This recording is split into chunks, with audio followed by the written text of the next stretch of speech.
la charla anterior de lo que entendíamos por fuerzas productivas. In the previous lecture, we talked about what we understand by productive forces. You will recall that it was not the sum of elements of the labor process, but the quality of each of the elements and also the combination of these elements. Now, let's look at an issue that I think is very important for the struggle of workers, what we call the socialization of the productive forces. To understand what we mean by this term, we need to analyze this topic with a historical perspective. Is it the way in which indigenous people saw the land in the past the same as it is today? Is its performance the same? Did the production of sugar during slavery have the same performance as the industrial production of today? We have already seen the human work is perfected through history and is each time more productive, and that the productive forces have continued to develop over time. We have seen also that the craft production, in which the weaver used to do all the work at home, was replaced by industrial production, where many workers are concentrated under one building with more complex looms, modern mechanical weaving machines, and so on. We have also seen as well that work is divided by the industrial production. I talk about this division, but I did not use the term division of labor. In an industry or in a manufacturing, there is a technical division of labor. Some workers do certain tasks and others do different ones. What does this mean? That at the end a product is produced by many people, and in manufacturing area that product is the sum of various specialized jobs. In the case of the large-scale industry, there are many workers, but it is the machine who does almost all the work. No worker can attribute the product to his or her work alone. Assuming that we have Rose, Miguel, and Lazarus, Rose will never be able to say, "This is what I did." In manufacturing process, in a factory, in a more technology-intensive industry, the final product is always the fruit of collective work. This is called the social character of work, or social process of production. Therefore, a product is not the result of the individual effort of a particular worker, but it's the product of a number of workers. Now, we have called social production is part of what we call the socialization of the productive forces. The process that we have discussed so far takes place in the interior of the factory. But is this process of socialization reduced to the factory, or could it also be applied to the whole society? In fact, factories are not isolated. Many factories depend on the raw material or machines produced by others.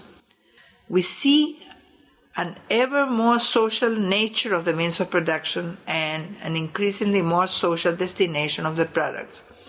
The labor tools used by the medieval peasants were made by him from wood or from steel in a very rustic way. Today, a sewing machine, a locomotive, a computer have parts that come from the various sectors of production. Let's think of computer. Its parts made out of different metal, chemistry, element, plastic, paint, glass, and so on. And you have to add what is involved in packing as plastic, cardboard, and so on. Therefore, the final product has an increasingly social origin. Today, a single product can serve many industries, especially when it is a chemical product. Products of the chemical industry are present everywhere, in raw material as well as in instrument of labor and in packing, as we mentioned earlier. Hence, there is a growing dependence of all production sectors upon the others. In short, the concept of socialization of the productive forces increasingly involves both the social sources of the means of production as well as the social destination of the products of labor. What does this mean in practice? Any bottleneck, any stoppage of one of the elements of production can affect and even paralyze the rest, especially if they are key raw material.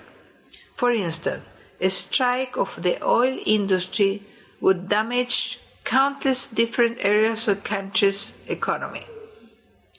And happily, conservative sectors of society have often been more intelligent than progressive sectors in their strategy to struggle. In Venezuela, for example, the employers tried to stop the economy of the country. What sectors did they target to try to accomplish this? They tried to paralyze oil production. In Chile, when the conservative sector tried to overthrow Allende, what strategic areas did they target? Copper, basic wealth of Chile, and transport, a sector that can paralyze everything. Another strategic sector is electricity. Imagine the companies that increasingly rely on Internet and on information technology. If there is a power outage of it, the transmission of the data stops, everything is paralyzed. Therefore, we should have in mind all this innovation when we struggle. It is true that today working class struggle is much more difficult than during Marx's time. Why? Today we no longer see the same concentration of workers living in the same place that existed in Marx's time. But on the other hand, there are new features of the production process that, if studied and employed creatively, could be converted in potential opportunities for the struggle, as we will see in the next audiovisual.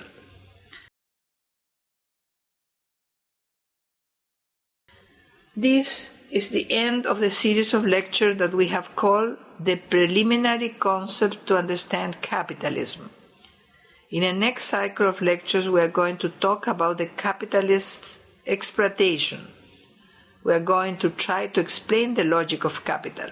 I hope to be able to count on your interest to continue to make progress in the understanding of capitalism in order to have better weapons to fight against it.